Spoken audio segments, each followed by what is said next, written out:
Meski terus mengalami kekurangan sarana dan prasarana, siswa-siswi sekolah dasar di Kecamatan Ngambur tetap mencetak prestasi. Tercatat, anak didik di kecamatan ini pernah menjuarai lomba tari kreasi tingkat Kabupaten Pesisir Barat.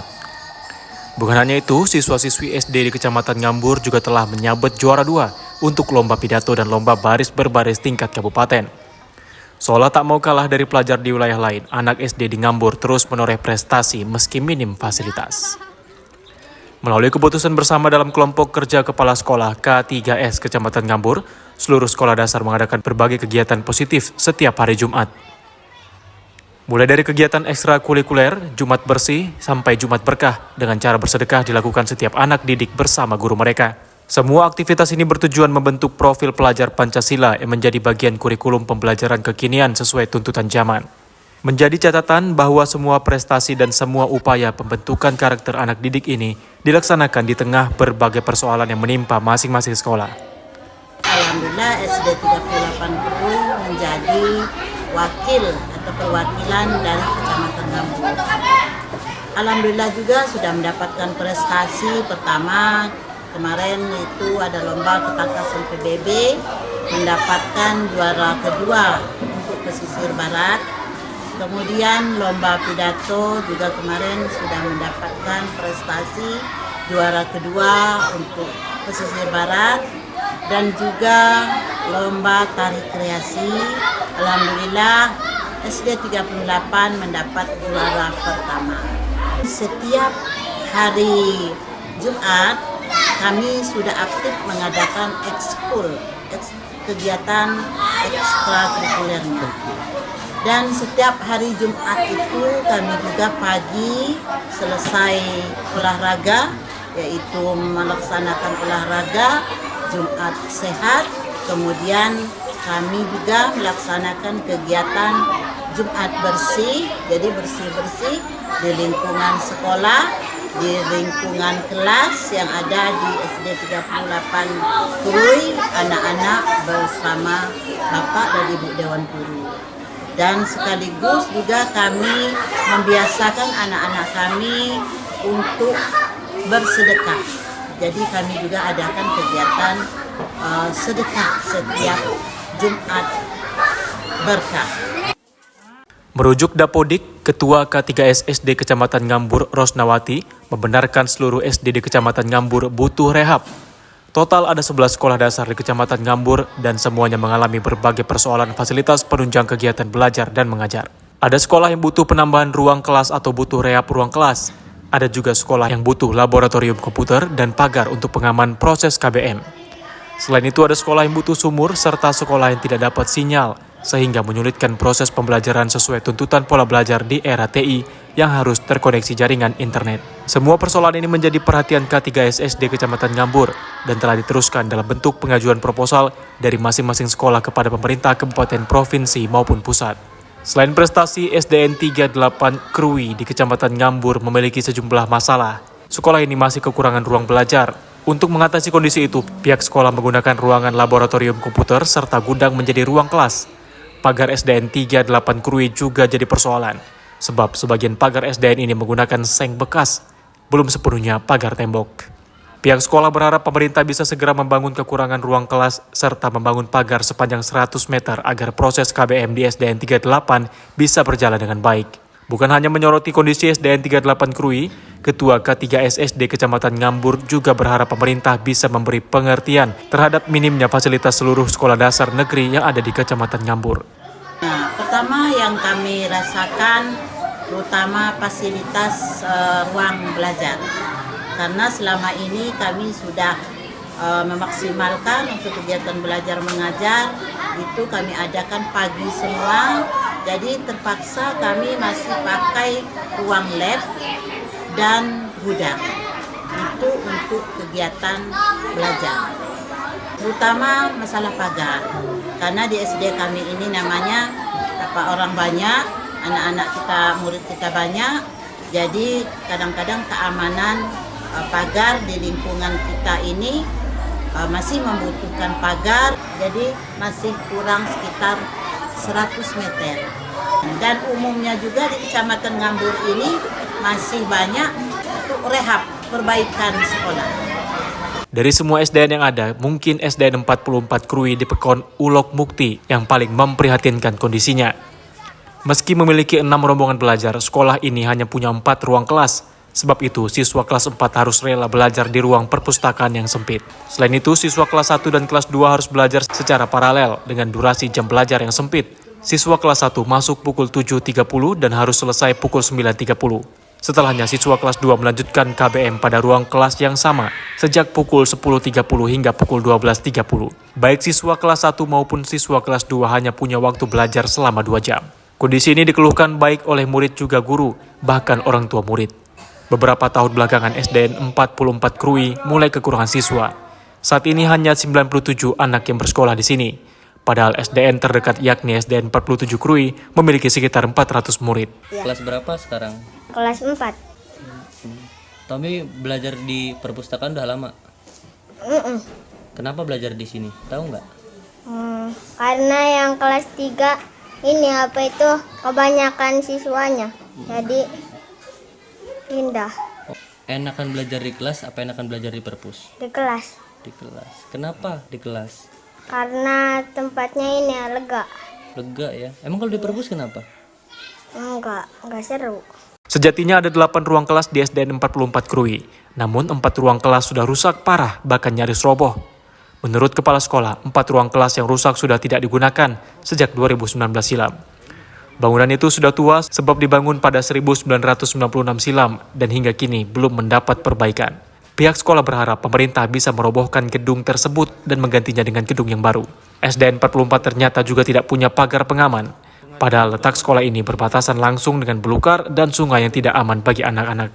Pihak sekolah khawatir dengan hewan liar yang kerap masuk ke lingkungan sekolah. Bahkan sanitasi di sini juga buruk. Pasalnya satu-satunya sumber air di sini yakni sumur telah lama kering. Kepala SDN 44 Krui berharap pemerintah bisa membenahi kondisi ini. Ia juga berharap pemerintah mau membangun laboratorium komputer yang sangat dibutuhkan dalam proses belajar sesuai kurikulum baru yang banyak bertumpu pada teknologi informasi. Tanpa lab komputer, siswa akan banyak tertinggal bahan pelajaran. Bahkan setiap pelaksanaan asesmen nasional berbasis komputer ANBK, siswa-siswi SDN 44 Krui harus menumpang ke sekolah lain. SDN 44 ini sangat mengkhawatirkan kondisinya, di mana kami ini semua dalam keadaan kekurangan, terutama yang paling telak adalah ruang kelas, gedung, karena ada 4 ruang kelas yang sudah rusak parah. Nah, sementara kami di SDN 44 ini adanya rumbelnya ada 6 rumah ini belajar. Kelasnya hanya 4. Nah, jadi kami menyikapi hal ini karena kekurangan kelas, sehingga kami sikapi dengan terpaksa ruang perpus kami jadikan ruang kelas. Jadi harapan saya selaku kepala sekolah di sini, yang mohon dari pihak pemerintah agar bisa memikirkan pembangunan itu, terutama gedung, pagar, dan lagi lab komputer. Ya, nah itu karena kami tiap mengadakan tiap AN kami numpang di SDN 47 dari gedungnya, sarana dan prasarananya, laptop segala bagai, karena kami ya tidak mungkinlah kami akan mencapai itu karena sesuai dengan keadaan murid kami. Karena murid kami hanya 97 dari kelas 1 sampai kelas 6. Ya harapannya betul-betul pemerintah itu tolonglah diperhatikan kondisi kami ini. Ya. Karena tak khawatirnya kalau dibiarkan begini terus kami tidak dapat murid lagi. Sehingga ini tutup. Bisa bergabung ke 47. Sementara sekolah ini lebih tua daripada 47. Sudah paham belum? Sudah?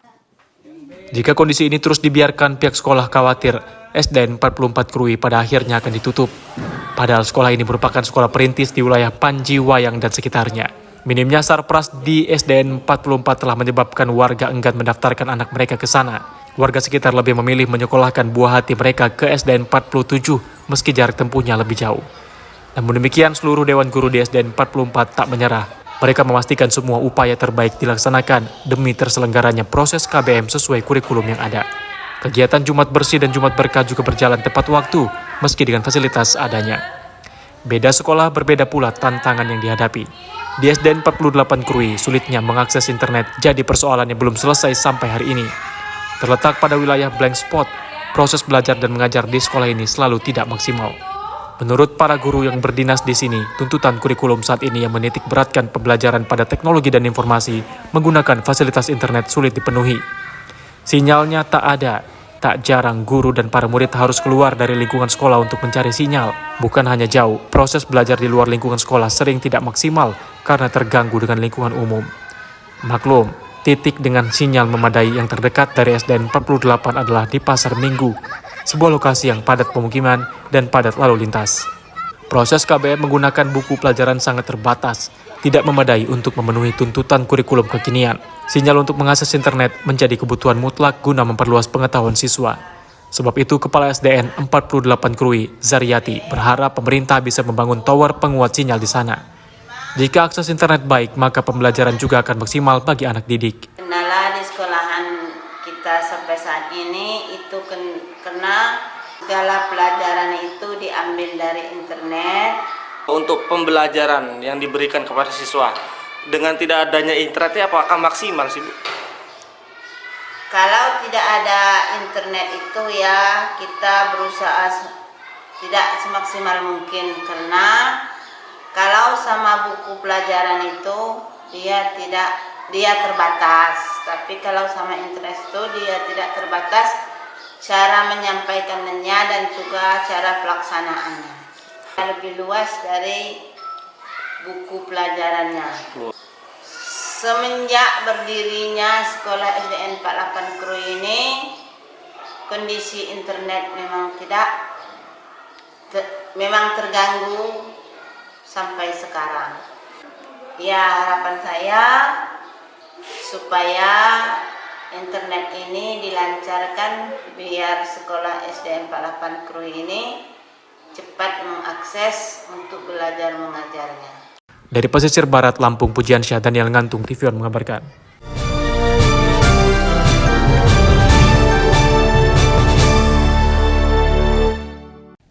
Pemerintah Pekon Tanjung Raya, Kecamatan Waitenong memastikan alokasi dana desa untuk pemerataan pembangunan. Tahun ini, pemerintah Pekon membangun 3 jenis bangunan fisik pada 3 pemangku berbeda, serta penguatan ketahanan pangan, yakni hibah indukan kambing bagi kelompok peternak. Pada realisasi dana desa tahap 1, pemerintah membangun talut penahan tanah sepanjang 415 meter di pemangku air putih 1 serta jalan berat beton sepanjang 160 meter di pemangku air putih 2. Sedangkan realisasi dana desa tahap 2 pada September mendatang dialokasikan untuk pembangunan drainase sepanjang 145 meter di pemangku Sidomulyo. Pemerintah Pekon memastikan seluruh prioritas pembangunan tahun ini sesuai usulan dan permintaan masyarakat melalui Musrenbang tingkat Pekon. Ya, alhamdulillah dengan adanya pembangunan ini kita jadi lancar dalam perjalanan gitu, dan dulu kan lubang-lubang, Mas. Ya diperbanyak lagi kan, masih ada ganggang lagi yang belum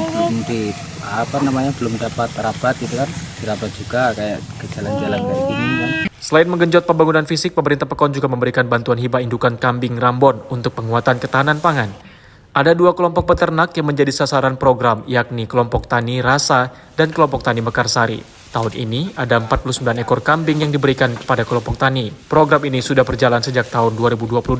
Saat ini jumlah total indukan dan pejantan kambing Rambon yang dihibahkan kepada masyarakat berjumlah 160 ekor. Kalau untuk infrastruktur sendiri kita tujukan kepada 3 titik pembangunan di 3 wilayah pemangku. Mudah-mudahan dengan kita semakin tahun kita bangun terus, kita berikan terus fasilitas yang mumpuni, infrastruktur yang mumpuni untuk masyarakat. Mudah-mudahan aksesnya semakin lancar, mudah-mudahan kegiatan-kegiatan di Pekon Tanjung Raya semakin lancar, dan mudah-mudahan kepuasan masyarakat terhadap infrastruktur kita mudah-mudahan semakin terpuaskan.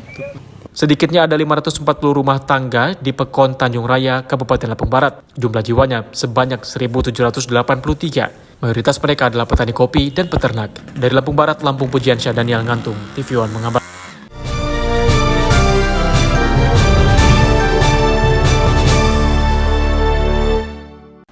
Pemerintah Pekon Pagar Dalam terus mengupayakan pengembangan potensi wisata Pantai Cemara Heni Halom. Tahun ini, pemerintah Pekon membangun jalan lapen sepanjang 245 meter untuk penunjang pariwisata.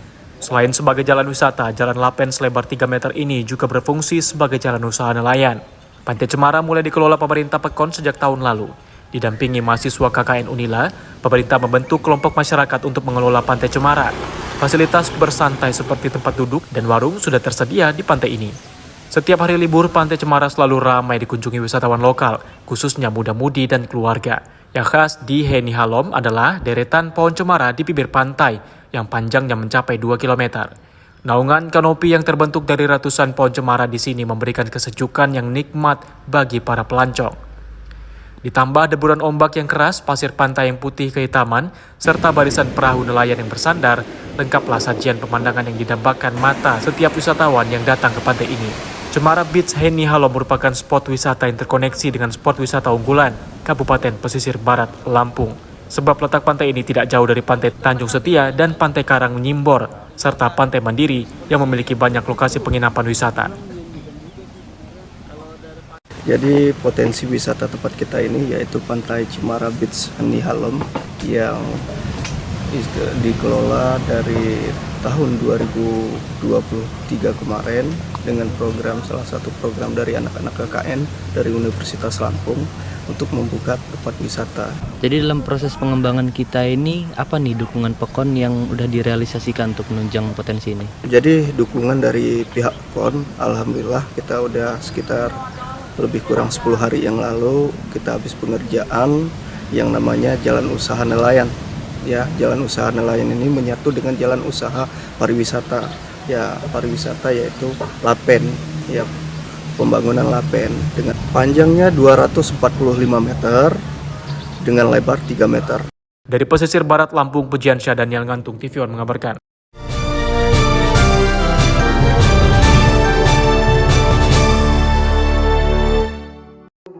DPRD Kota Metro mengadakan rapat paripurna pengambilan keputusan bersama. Acara dilakukan di gedung utama Dewan setempat. Rapat dipimpin Ketua DPRD Tondi Nasution dan turut hadir Wakil Ketua Basuki dan anggota Dewan Perwakilan Rakyat Kota Metro, termasuk Wali Kota Metro Wahdi dan Wakil Wali Kota Komaruzaman, serta Kepala OPD dan anggota Forkopimda Kota Metro. Dalam rapat paripurna tersebut, Wali Kota Metro Wahdi menyampaikan bahwa rapat ini merupakan tindak lanjut dari keputusan terhadap rancangan peraturan daerah tentang pertanggungjawaban pelaksanaan APBD Kota Metro tahun 2023 yang sebelumnya telah disampaikan pada sidang paripurna DPRD 3 Juli 2024. Wali Kota Metro menjelaskan bahwa melalui proses dengar pendapat dan pembahasan intensif antara DPRD Kota Metro, Tim Anggaran Pemerintah Daerah atau TAPD, dan OPD terkait telah diperoleh berbagai masukan, saran, dan kritik terhadap laporan keuangan dan pelaksanaan program pembangunan di Kota Metro. Hal tersebut dilakukan untuk mencapai pengelolaan keuangan daerah yang akuntabel, tepat sasaran, tepat waktu, dan sesuai peraturan perundang-undangan yang berlaku.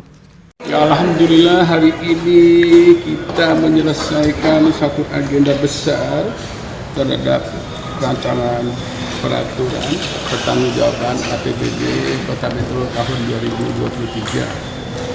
Sudah dengar tadi semuanya harus ada proses ke depan yang lebih baik lagi. Kalau semua mulai dari perencanaan, penganggaran, kemudian pelaksanaan, penata usaha, monitoring, evaluasi, pertanggungjawaban dilakukan dengan baik, yang mendapatkan keuntungan adalah masyarakat Kota Metro. Insyaallah Metro akan lebih baik. Pemerintah provinsi untuk mendapatkan evaluasi, setelah itu baru disampaikan kepala daerah itu bertanggung jawabnya kepada kementerian, kepada pemerintah pusat, jadi melalui Kementerian Dalam Negeri. Dari Kota Metro, Lampung, Pujiansyah, Sony Samata, TV One mengabarkan.